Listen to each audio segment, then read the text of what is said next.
सबके मन में एक ही सवाल कि द नेक्स्ट बिग थिंग वाला Brock Lesnar, the beast incarnate वाला ब्रॉक लेसनर या फिर द काउबॉय वाले ब्रॉक लेसनर में से ब्रॉक लेसनर का कौन सा कैरेक्टर ज्यादा तगड़ा या बेहतर है।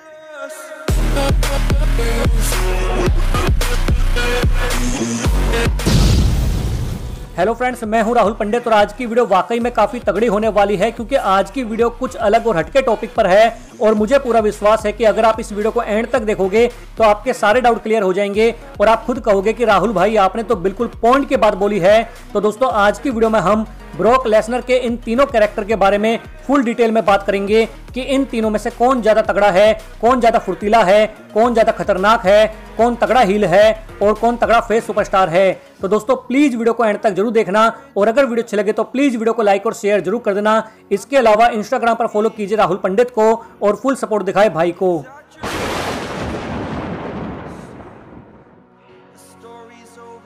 दोस्तों अगर हम बात करें 2002 से 2004 के टाइम के ब्रॉक लेसनर की, मतलब द नेक्स्ट बिग थिंग की, तो दोस्तों इस ब्रॉक लेसनर ने अपने डेब्यू के टाइम से ही काफी तहलका मचा दिया था। सिर्फ 25 साल की एज में आते के साथ ही Matt Hardy, Jeff Hardy, RVD, Kurt Angle, Hulk Hogan, the Rock, Big Show और दी अंडरटेकर जैसे खतरनाक सुपरस्टार को तोड़ के रख दिया था और सबको विश्वास भी हो गया था कि हाँ ये बंदा तोड़ सकता है क्योंकि सिर्फ 25 साल की एज में इस ब्रॉक लेसनर ने अपनी ऐसी भूमिका बना ली थी कि कोई कह नहीं सकता था कि ये न्यू टैलेंट है। और दोस्तों आप खुद देख सकते हैं आजकल के सुपरस्टार में ये बात नहीं है, उनको काफी टाइम लग जाता है अपने आप को बड़ा सुपरस्टार बनाने में, लेकिन द नेक्स्ट बिग थिंग वाले ब्रॉक लेसनर ने आते के साथ ही अपने आप को एक बड़े लेवल का सुपरस्टार बना लिया था। इसके अलावा दोस्तों अगर हम बात करें ताकत की और फुर्ती की तो मेरे हिसाब से द बीस्ट इनकार्नेट और द काउबॉय वाले ब्रॉक लेसनर के मुकाबले द नेक्स्ट बिग थिंग वाले ब्रॉक लेसनर के अंदर ज्यादा ताकत और फुर्ती थी। वैसे तो दोस्तों ब्रॉक लेसनर के इन तीनों कैरेक्टर में ताकत और फुर्ती कूट कूट कर भरी हुई है, लेकिन अगर आप इन तीनों ब्रॉक लेसनर की स्ट्रेंथ को ध्यान से देखोगे तो आपको पता चलेगा कि 2002 से 2004 के टाइम में द नेक्स्ट बिग थिंग वाले ब्रॉक लेसनर ने 400 से 500 पाउंड वाले भारी भरकम सुपरस्टार को suplex, belly to belly suplex, vertical suplex, inverted suplex, power bomb और F5 दिया है, वो भी काफी फुर्ती और तेजी के साथ। You're right, bro. इसके अलावा दोस्तों रिंग की टॉप रोप से फ्रॉग जंप मारना, सुपर प्लेक्स देना, बैक फ्लिप मारना और दोनों हाथों से अपने अपोनेंट को उठाना, ये सब कारनामे हमें द नेक्स्ट बिग थिंग वाले ब्रॉक लेसनर के टाइम पर देखने को मिले हैं। You're right, bro. तो दोस्तों मेरे हिसाब से इन तीनों में से द नेक्स्ट बिग थिंग वाले ब्रॉक लेसनर के अंदर हमें फाइट के दौरान ज्यादा ताकत और फुर्ती देखने को मिली है।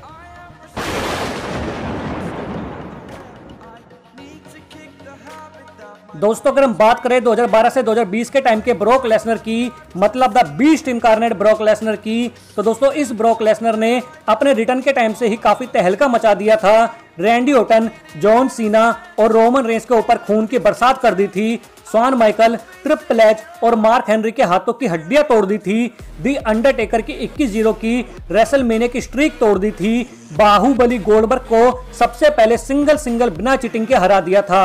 तो दोस्तों जहां बात आती है ज्यादा खतरनाक और तगड़े हील की, तो मेरे हिसाब से द नेक्स्ट बिग थिंग और द काउबॉय वाले ब्रॉक लेसनर के मुकाबले the beast incarnate Brock Lesnar ज्यादा चालाक, खतरनाक और तगड़ा हील है क्योंकि the beast incarnate Brock Lesnar के अंदर UFC का एक्सपीरियंस है। लोग डरते थे इस ब्रॉक लेसनर से फाइट करने से क्योंकि सबको पता है कि ये वाला ब्रॉक लेसनर अपने अपोनेंट की दोनों टांगों को उठाकर उसे नीचे पटक देता है और उसके ऊपर UFC स्टाइल में घूसों की बरसात कर देता है। स्क्रिप्ट से बाहर चला जाता है, ब्रॉन स्ट्रोमैन को रियल पंच मारकर पूरी तरह से हिला देता है, विंस मैकमैन के ऊपर बेल्ट फेंक देता है। तो दोस्तों मेरे हिसाब से ब्रॉक लेसनर के इन तीनों कैरेक्टर में से द बीस्ट इनकार्नेट वाला ब्रॉक लेसनर ज्यादा चालाक, खतरनाक और तगड़ा हील है।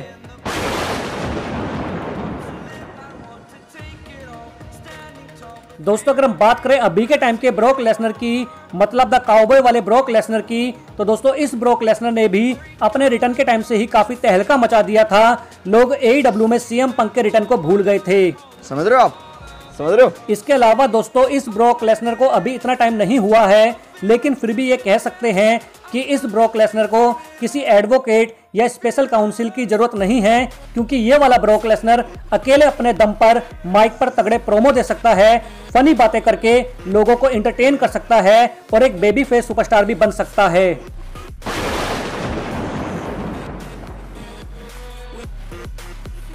दोस्तों अगर हम बात करें अपने फाइनल डिसीजन की कि ब्रॉक लेसनर के इन तीनों कैरेक्टर में से कौन सा कैरेक्टर ज्यादा तगड़ा या बेहतर है, तो दोस्तों इन तीनों में से किसी एक का नाम लेना काफी मुश्किल है, क्योंकि इन तीनों कैरेक्टर की अपनी एक अलग भूमिका है। अगर हम बात करें ताकत और फुर्ती की, तो इसमें 2002 से 2004 के टाइम वाला ब्रॉक लेसनर मतलब द नेक्स्ट बिग थिंग वाला ब्रॉक लेसनर को मैं पिक करूंगा, क्योंकि मैंने इन तीनों ब्रॉक लेसनर के कैरेक्टर की स्ट्रेंथ को देखा तो मुझे कहीं ना कहीं ऐसा लगा कि द नेक्स्ट बिग थिंग वाला ब्रॉक लेसनर ज्यादा तगड़ा और फुर्तीला है। और अगर हम बात करें 2012 से 2020 वाले ब्रॉक लेसनर की मतलब the beast incarnate Brock Lesnar की, तो ये वाला ब्रॉक लेसनर ज्यादा चालाक, ज्यादा खतरनाक और ज्यादा तगड़ा हील है। और अगर हम बात करें अभी के टाइम के ब्रॉक लेसनर की मतलब द काउबॉय वाले ब्रॉक लेसनर की, तो ये वाला ब्रॉक लेसनर एक बेबी फेस सुपरस्टार है जो माइक पर तगड़े प्रोमो दे सकता है और फनी बातें करके लोगों को एंटरटेन कर सकता है। लेकिन फिर भी दोस्तों अगर आप कहोगे कि राहुल भाई इन सब बातों को छोड़ो और अपना फाइनल डिसीजन दो